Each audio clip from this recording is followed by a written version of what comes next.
Oh, I don't think there's much of a bubble. I mean, there are stocks that are really, really cheap. So if there's a passive investing bubble, you'd see it in valuations. But I don't particularly see it in valuations. That's there's a slowdown, but stocks don't appear to be wildly overvalued at the same time.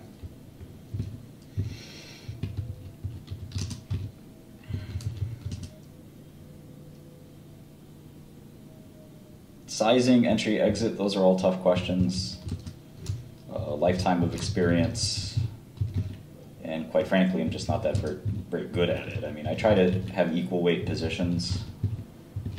That's kind of one mantra I have. I don't really try to say that, oh, I like this stock more than I like that stock. And I know a lot of other traders try to really size their positions really carefully.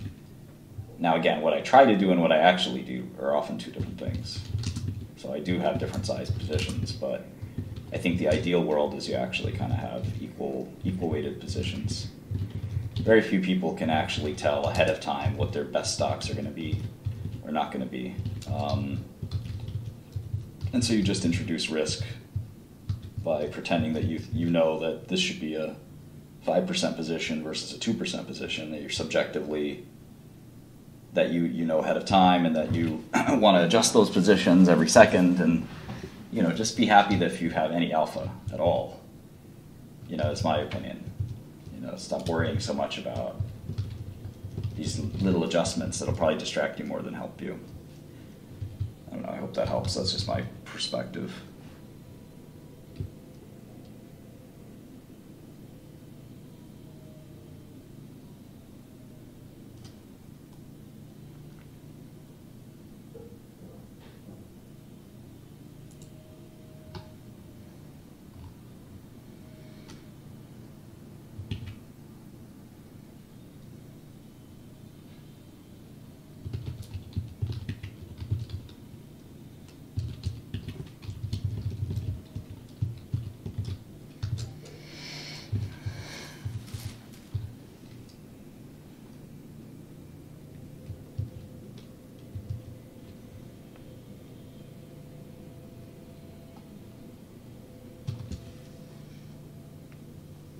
You can't have negative revenue. I think you're confused as to your terminology there.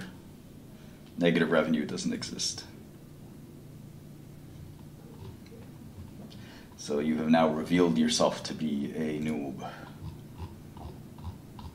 Only a true noob would say negative revenue.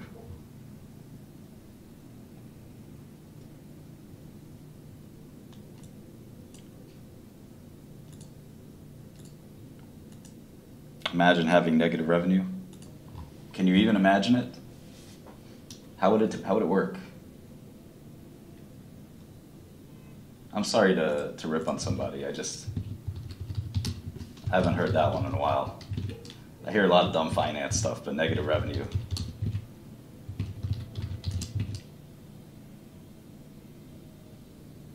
Negative earnings. There we go. Negative earnings are not the worst if you have revenue growth.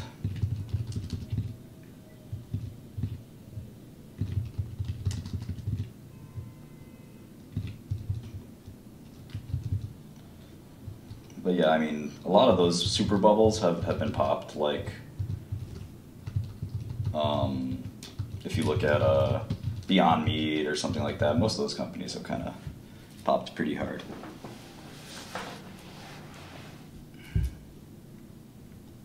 Negative earnings, every biotech has negative earnings, yeah. So you got to exclude those. But, the big tech companies like Snowflake or Datadog that have negative-ish revenues, like those are not bad. Like they're growing revenue like crazy, so they're allowed to do their thing. And a lot of those companies have positive cash flow. They just have negative accounting earnings, so it's really not that big a deal. I don't know. I don't see too many bubblicious stocks. If you find some bubblicious stocks to short, let me know. I'll short them.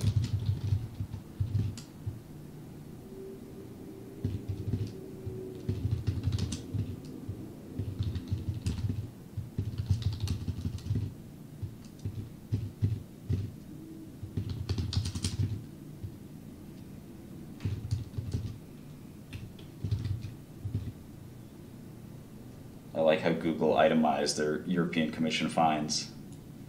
It was the funniest thing in the world. Like, this year this is how much we got fined. They can't fine us every year.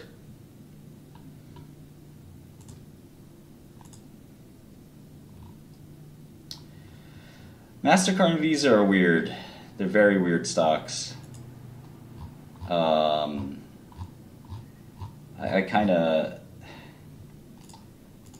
I think in the long run they're shorts, but yeah, we can look at those stocks. That's a really good question.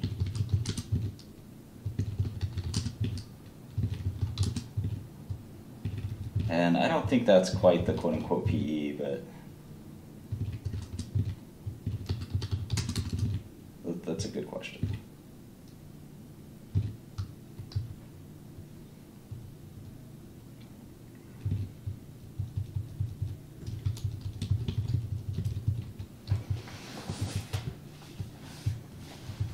But you're getting me distracted from the goal, which is to look at Google.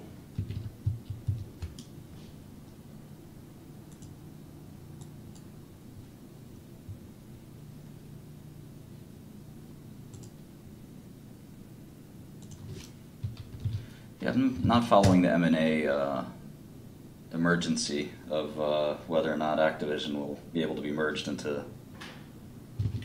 Microsoft.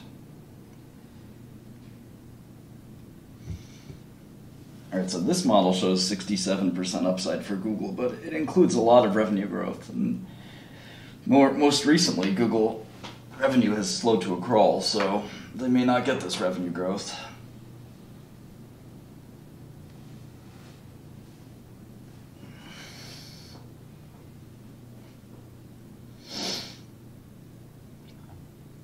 And margins have dropped.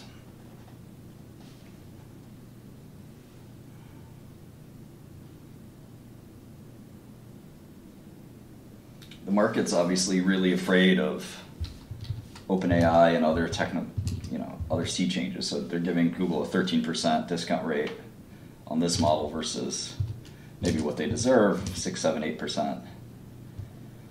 So the bigger question we got to think about is, will OpenAI really hurt Google? Google kind of invented OpenAI. OpenAI doesn't really have much revenue right now, maybe $1 billion or $2 billion versus 300 for Google. So is that something that, is that something that we have to be worried about? Right? All right. This is CSFC, Harvard University's Computer Science and Arms Programming. My name is David Malin, and I actually took this course myself. Who's talking to my computer? In 1996, I was a sophomore at the time. I was actually concentrating in government because a year prior, as a first year, I'd come into Harvard thinking that I liked. My YouTube just started going crazy.